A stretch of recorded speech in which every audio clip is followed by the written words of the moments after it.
This election will not be overturned. But what about the next? Or the one after that?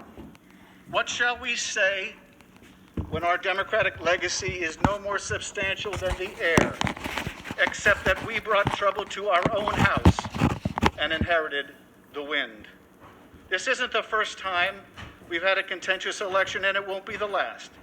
In 1800, John Adams lost the closely contested election to Thomas Jefferson in the first peaceful transition of power from one party to another in our history. Adams was hardly pleased with the result, choosing to skip the inaugural activities, but he did what leaders are required to do in a democratic government when they lose. He went home. He went home. Jefferson, In here, hon. has my time expired, Madam No, Speaker? 10 seconds. Would later refer to his victory as the Revolution of 1800, but marveled that the revolution had occurred by the rational and peaceful instruments of reform, the suffrage of the people. It has never been our place to Gentleman's overturn time an has election. expired. Thank you. And if we hope to remain a democracy, it never will be. Arizona. For what purpose does the gentleman from Arizona seek recognition? I rise to support the objection. Without objection, the gentleman is recognized for 5 minutes. Thank you, Madam Speaker. I join the objection to counting votes of electors from my home state of Arizona, as well as Georgia, Pennsylvania, Wisconsin, Michigan, and Nevada, because election integrity is the heart of our American constitutional republic. In a representative form of government, we must be able to trust that our elections accurately represent the will of the American voter. This is the appropriate forum anticipated and provided for by our founders to debate whether this election complied with the Constitution that we've all sworn to protect. Every particular of the Constitution is to be protected, including Article 2, Section 1. The debate as to the legitimacy of the 2020 presidential election has been suppressed by the left and its propagandists in the media until today. State legislatures are required to determine the manner in which electors are chosen. Arizona names its electors on the general election ballot and identifies what candidate those electors are required to vote for should that candidate obtain the majority of votes in the general election. As part of the manner for determining electors, Arizona also establishes deadlines for voter registration. The deadline has been in place for 30 years. This year, that voter registration deadline was October 5th. Early voting commenced 2 days later. 5 days before the deadline, a group filed a lawsuit demanding that Arizona election officials not enforce the deadline. The federal district court decided that since other states have a deadline later than Arizona's, and some even allow for registration when voting, that Arizona's new deadline would be a time he chose, not the legislator's timeline.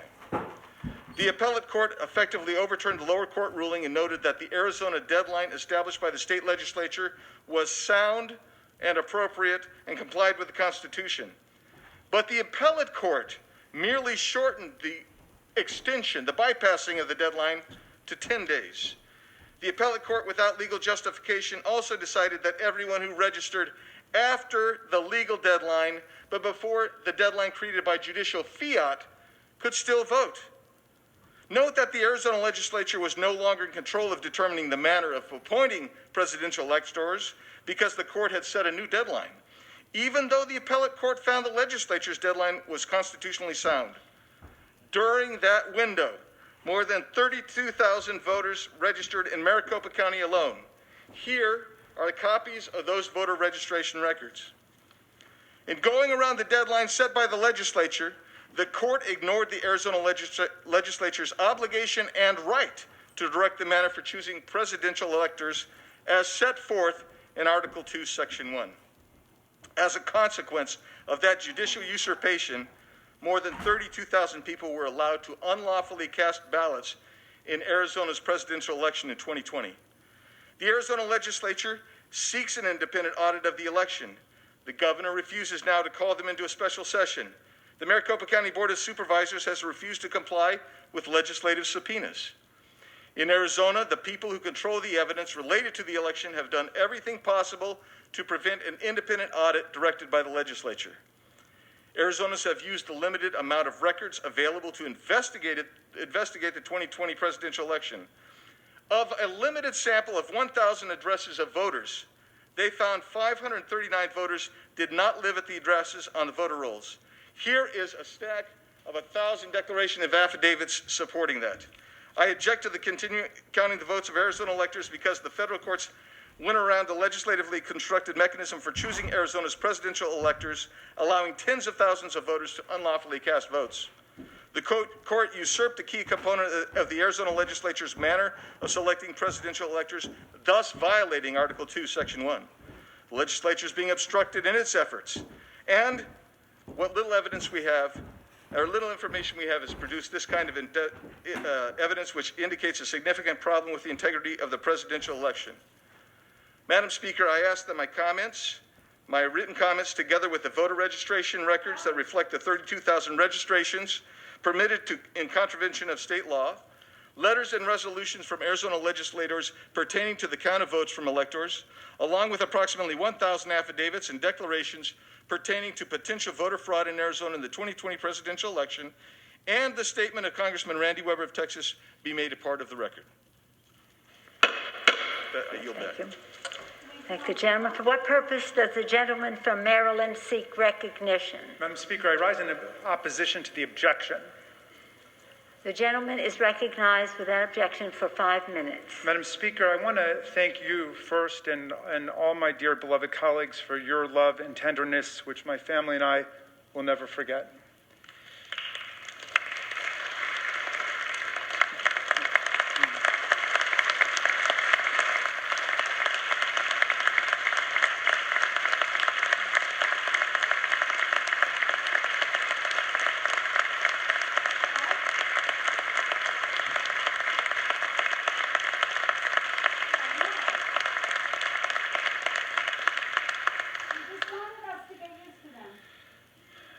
Thank you again. Abraham Lincoln, whose name is a comfort to us all, said, "We've got the best government the world ever knew." It's best because the first 3 words of the Constitution tell us who governs here: we the people. Watch this proceeding today and tell the world with pride, as Lincoln did, about the brilliant meaning and promise of our country. Our government belongs to the people. As President Ford said, "Here the people rule." Today, we are in the people's house to complete the people's process for choosing the people's president.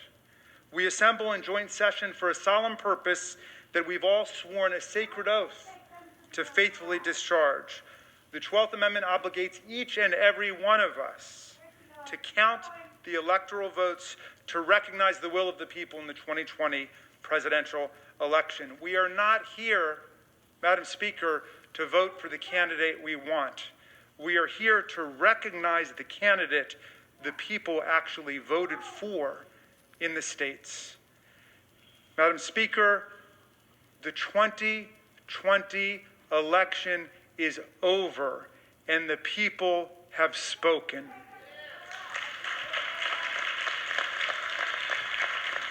Joe Biden received more than 80 million votes, 7 million more than President Trump, a number larger than any other president has received in U.S. history.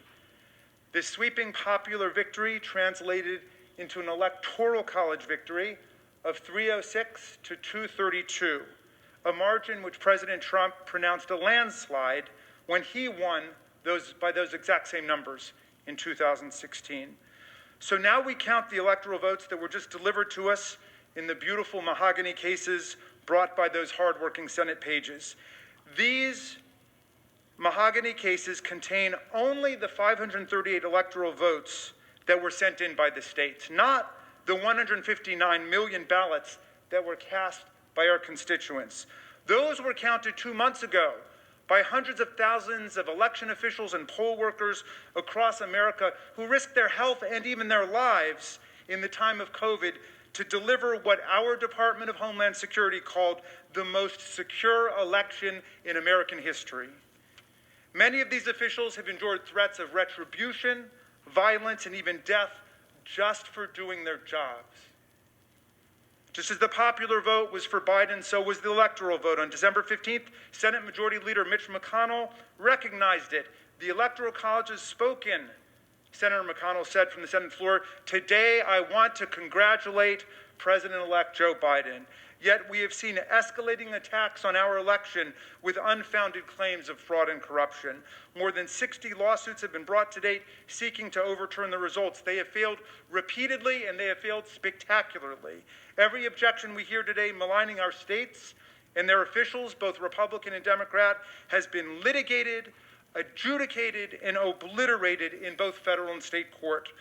The president has not just had his day in court, my friends. He has had more than 2 months in court looking for a judge to embrace these arguments. In more than 50 cases, Madam Speaker, at least 88 different judges, including many appointed by the president himself, have meticulously rejected the president's claims of fraud and corruption. Take Georgia U.S. District Judge Stephen Grimberg, named to the bench by President Trump this year. Last year, he rejected Trump's prayer to block certification of Biden's victory in Georgia, saying it has no basis in fact or law. Take U.S. District Judge Brett Ludwig, another Trump nominee who took the bench in September. He dismissed a lawsuit seeking to overturn the results in Wisconsin, calling it extraordinary. A sitting president who did not prevail in his bid for re-election has asked for federal court help in setting aside the popular vote based on issues he plainly could have raised before the vote occurred. He wrote, "This court has allowed plaintiff the chance to make his case, and he has lost on the merits." Trump has asked for the rule of law to be followed, Judge Ludwig observed, and he said definitively, "It has been."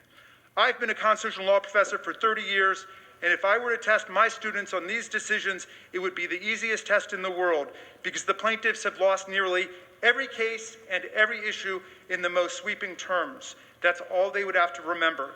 There is no basis in fact or law to justify the unprecedented relief that is being requested of nullifying these elections. We are here to count the votes. Let us do our job. Gentleman's time, Kevin.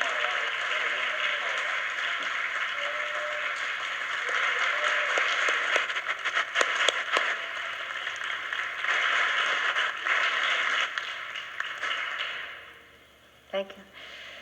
For what purpose does the gentlewoman from Colorado seek recognition? I rise to support the objection. The gentlewoman is recognized for 5 minutes. Thank you, Madam Speaker. And to ease everyone's nerve, I want you to all know that I am not here to challenge anyone to a duel like Alexander Hamilton or Aaron Burr. Madam Speaker, my primary objection to the counting of the electoral votes of the state of Arizona is based on the Constitution and the direction of state legislatures through state law as spelled out in the following 2 clauses. Article 2, Section 1, Clause 2, states in part, and I quote, "Each state shall appoint in such manner as the legislature thereof may direct a number of electors." And the election clause of the Constitution provides state legislatures with explicit authority to prescribe, and I quote, "the times, places, and manners of holding elections," end quote. For more than 3 decades, Arizona law set by the state legislature has required that voter registration end no later than 29 days before an election. This is clear. It is law, unless amended by the state legislature. This is the way it needs to be carried out. In Arizona, the deadline for voter registration for the 2020 presidential election was October 5, 2020. Using COVID as a reasoning, Democrats filed a lawsuit to extend this deadline by 18 days. And an injunction was made by an Obama-appointed judge preventing the Arizona Secretary of State from enforcing the constitutional deadline set by the state legislature. As a result of this frivolous partisan lawsuit, 10 extra days were added via judicial fiat to allow voter registration. These 10 days were added after voting had already begun. This is completely indefensible. You cannot change the rules of an election while it is underway and expect the American people to trust it. Now, in this 10-day period, at least 30,000 new voters registered to vote in Arizona. All of these votes are unconstitutional. It does not matter if they voted for President Trump or if they voted for Vice President Biden. They did not register in time for the election. The law states October 5th. Either we have laws or we do not. If we allow state election laws as set forth by the state legislature to be ignored and manipulated on the whims partisan lawsuit, unelected bureaucrats, Who's order? The House will be in order. If we allow state election laws as set forth by state legislatures to be ignored and manipulated on the whims of partisan lawsuits, unelected bureaucrats, unlawful procedures, and arbitrary rules, then our constitutional republic will cease to exist. The oath that I took this past Sunday to defend and support the Constitution makes it necessary for me to object to this travesty. Otherwise, the laws passed by the legislative branch merely become suggestions to be accepted, rejected, or manipulated by those who did not pass them. Madam Speaker, I have constituents outside this building right now. I promised my voters to be their voice. In this branch of government, which I now serve, it is my separate but equal obligation to weigh in on this election and object. Are we not a government of, by, and for the people? They know that this election is not right, and as their representative, I am sent here to represent them. I will not allow the people to be ignored. Madam Speaker, it is my duty under the U.S. Constitution to object to the counting of the electoral votes of the state of Arizona. The members who stand here today and accept the results of this concentrated, coordinated, partisan effort by Democrats, where every fraudulent vote cancels out the vote of an honest America, has sided with the extremist left. The United States Congress needs to make an informed decision, and that starts with this objection. I yield the balance of my time to the gentleman from Florida, Mr. Brian Mast.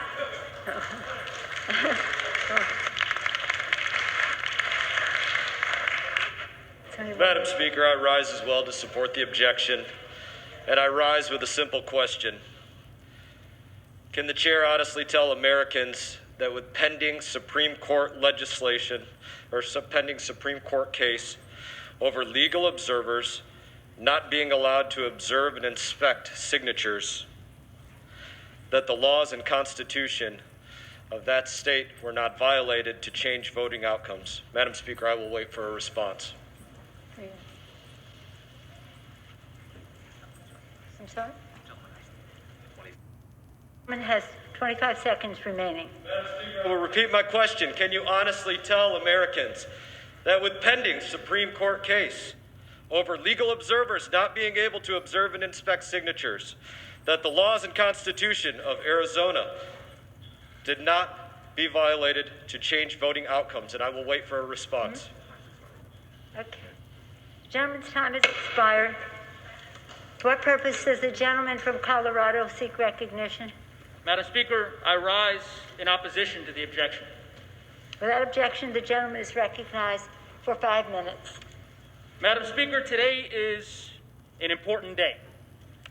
In 1862, during the depths of the Civil War, President Lincoln submitted his annual message to Congress, to this body. And in it, he wrote the following: "Fellow citizens, we cannot escape history. We of this Congress and this administration will be remembered in spite of ourselves. The fiery trial through which we pass will light us down in honor or dishonor to the latest generation. We shall nobly save or meanly lose the last best hope of earth." We gather today, Madam Speaker, to ensure the survival of our grand American experiment, the greatest democracy this world has ever known. And there are millions of people watching today's proceedings. The eyes of the world are on us now, my colleagues, wondering if we will keep the faith, wondering if our constitutional republic will hold. Will we adhere to our Constitution, that solemn, visionary document that has guided us so well for so long and enabled the peaceful transfer of power for the last 230 years? Will we continue to be a country premised on the consent of the governed, a Congress that respects the will of the people, and a republic that will endure? Those are the questions before us today, Madam Speaker. with respect to my new colleague from Colorado, the question is not whether Joe Biden was elected the 46th president of the United States. He clearly was. The people of Arizona, like so much of the country, spoke clearly and resoundingly. They voted in record numbers. And over 81 million Americans selected Joe Biden as the next president. Now, today we hear from some in this chamber, not all, but some of my colleagues on the other side of the aisle, vague claims of fraud. No substance, no evidence, no facts, no explanation for why over 88 judges across this land have rejected the very same claims. Madam Speaker, the bottom line is this. As my colleague Representative Raskin so eloquently put it, the people have spoken. And that is why on December 14th, the Electoral College met to certify the election of a duly elected president, just as they've done for centuries. During terrible world wars, recessions, depressions, plagues, and pandemics, they met. They met their duty, and they once again rose to the occasion and certified the election. And the question now is, will we do ours? Now, I know there are many textualists among us, many of my colleagues, who would understand that the Constitution must guide our work today. And the Constitution is crystal clear. Our duty today is a narrow one. Article 2, Section 1, Clause 3 reads, "The President of the Senate shall, in the presence of the Senate and the House, open all the certificates, and the votes shall then be counted. The person having the greatest number of votes shall be the President." That's it. Period. Our job is not to replace the judgment made by the American people with our own.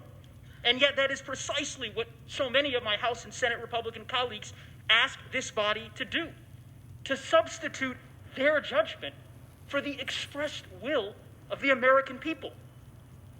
In America, we don't do that. In the United States, we accept the results of free and fair elections. We don't ignore the will of the voters, Madam Speaker, and attempt to install a preferred candidate into power. That doesn't happen here. I will close with this. Our duty, our task, is a very simple one: to honor the voice of the people, to honor our Constitution, to count the votes, certify this election, and begin to heal this great country of ours. I pray each of us may find the courage to do so. With that, I yield back. Thank you, gentlemen. Okay. For what purpose does the gentleman from Louisiana seek recognition? Madam Speaker, I rise in support of the objection. The gentleman is recognized for 5 minutes. Madam Speaker, we have a solemn responsibility today. We must vote to sustain objections to states of electors submitted by states that we genuinely believe clearly violated the Constitution and the presidential election of 2020. This is the threshold legal question before us, and it's an issue before us for the state of Arizona. We got to repeat this for emphasis because a lot of people seem to be confused. Because judges and not the state legislature changed the rules of the election, Arizona clearly violated the plain language of Article 2, Section 1 of the Constitution in its selection of presidential electors. The framers of our Constitution recognized that elections were susceptible to corruption. We all know that. So how did they fix it? How did they provide for that? They created the Electoral College as a safeguard, and they expressly empowered state legislatures to ensure the integrity of our unique election system. Only the state legislatures, because they're a full body of representatives and not rogue officials, were given the authority to direct the manner of appointing presidential electors because it was so important. The Supreme Court has acknowledged this over and over. They previously affirmed in Article 2, Section 1, Clause 2, quote, "The appointment of these electors is thus placed absolutely and wholly with the legislatures of the several states. That authority can never be taken away or abdicated." The Arizona legislature did enact detailed rules and procedures that state was determined and was supposed to follow to choose its electors. But in the months preceding the 2020 election, as we've heard, and by the way, 1,000 pages of evidence have just been submitted on the facts on this, Those well-established rules and procedures were deliberately changed. They weren't changed by the legislature, friends. They were changed by judges. And those actions taken by the judiciary were not limited to mere interpretations of existing law. No, they were substantive, wholesale changes to those statutes. That's a usurpation of the authority that the legislature had. That usurpation was repeated across the country this year. It's the primary reason. It's one of the reasons why the election of 2020 became riddled with an unprecedented number of serious allegations of fraud and irregularities all over the country. National polls, as has been said, indicate that a huge percentage of Americans now have serious doubts about not just the outcome of this presidential contest, but also the future reliability of our election system itself. Since we are convinced that the election laws in Arizona and some other key states were changed in this unconstitutional manner, we have a responsibility today. The slates of electors produced under those modified laws are thus unconstitutional. They are, quote, not regularly given or lawfully certified as required by the Electoral Count Act, and they're invalid on their face. That's just the conclusion that you have to reach. Given these inescapable facts, we believe we have no choice today but to vote to sustain objections to those slates of electors.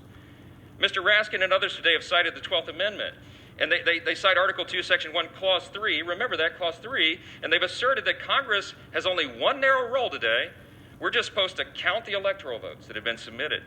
But those advocates have overlooked a critical first principle. Their assertion is only true so long as Congress first is convinced that the electoral votes that are produced by a process that violated the Constitution is there. We got to get through Clause 2 of Article 2, Section 1 before we get to Clause 3 is the point. Look, in our unique system, Congress is positioned as the last bulwark in a presidential election to ensure the Constitution has been followed. Indeed, in just two decades ago, the Supreme Court spoke to this. They plainly acknowledged this important deliberative role of Congress. It was the famous Bush v. Gore litigation that everybody remembers from 2000. In a per curiam opinion, meaning all 9 justices, it was unanimous. They noted strict adherence to the provisions of the Electoral Count Act may, quote, create a safe harbor for a state insofar as congressional consideration of its electoral votes is concerned. However, they said, unanimously, the court said, since Title III, Section 5 contains a principle of federal law that would assure finality of the state's determination if they followed all the prescriptions there, if a legislature, the will of the legislature is attempted to be changed by a state court, that is a problem. That, they said, Congress might deem to be a change in the law. That's precisely why we're here right now. Go read Bush v. Gore and you'll see this.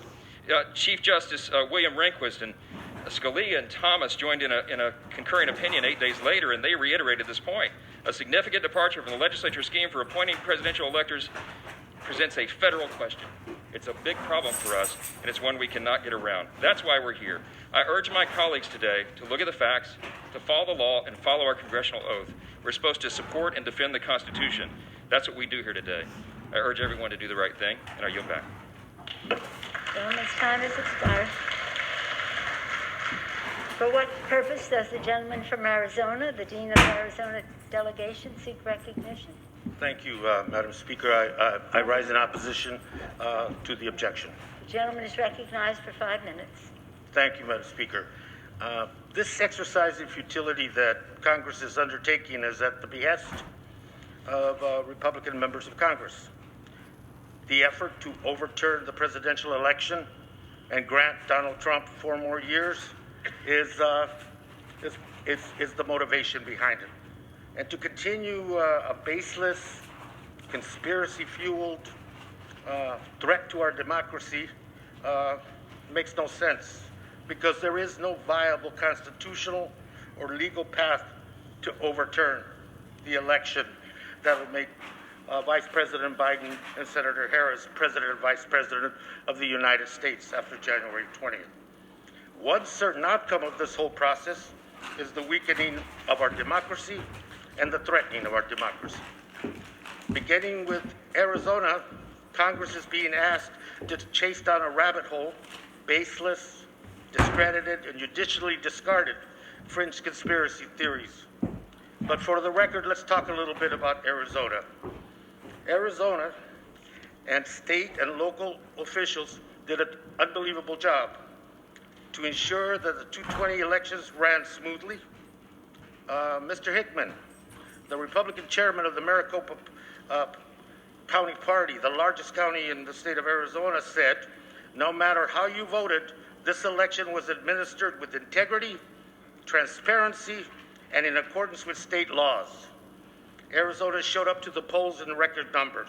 More than 3.4 million people voted, increases in every county, and 65% of all eligible voters in Arizona voted in the 2020 election.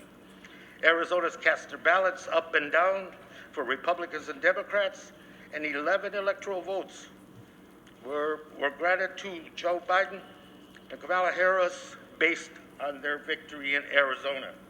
That's the story. Arizona voted in hundreds of races this year. And in addition to the presidency, these races include 9 members of the state's congressional delegation that are with you. 4 of them, my Republican colleagues. These members have already been seated in the 117th Congress.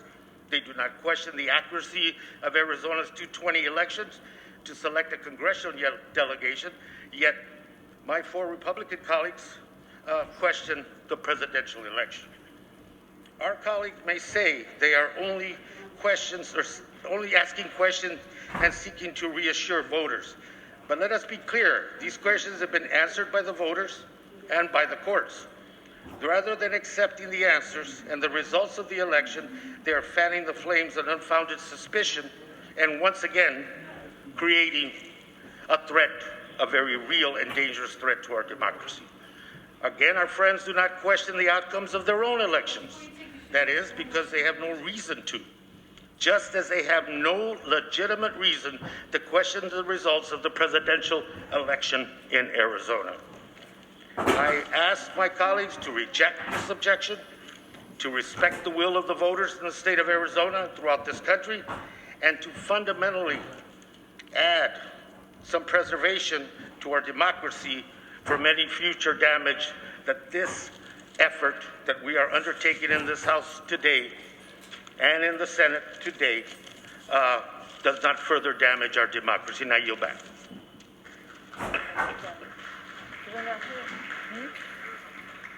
For what purpose does the gentleman from Arizona seek recognition? Madam Speaker, I rise in support of my objection.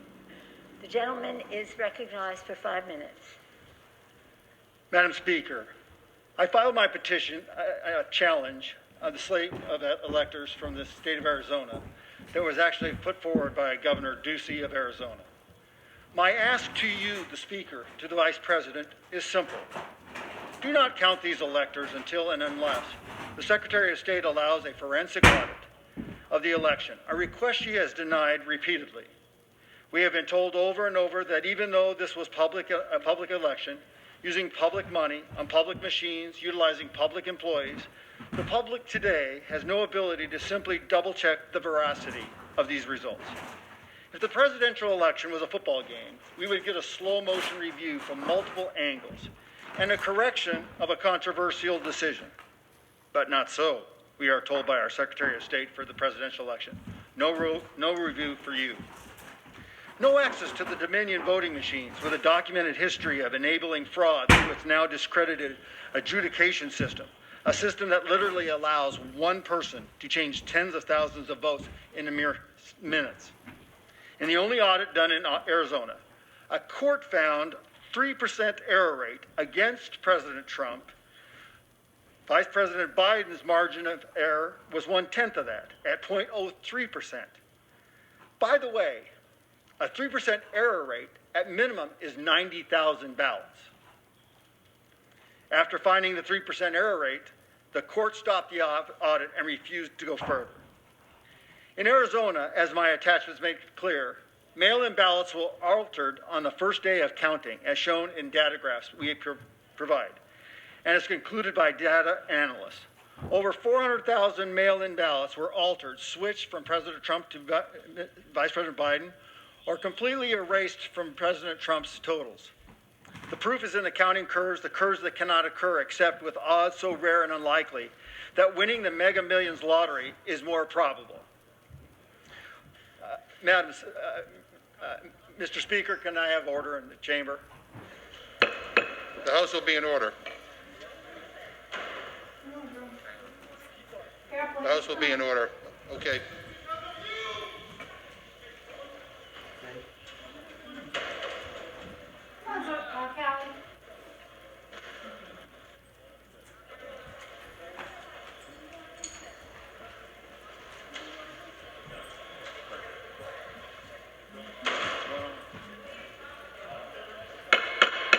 The House will be in order.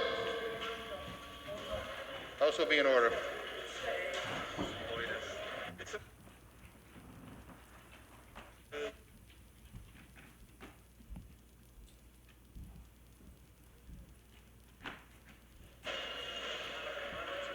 Members will take their seats.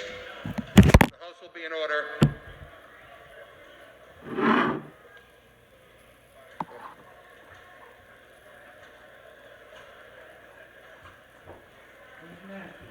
Okay.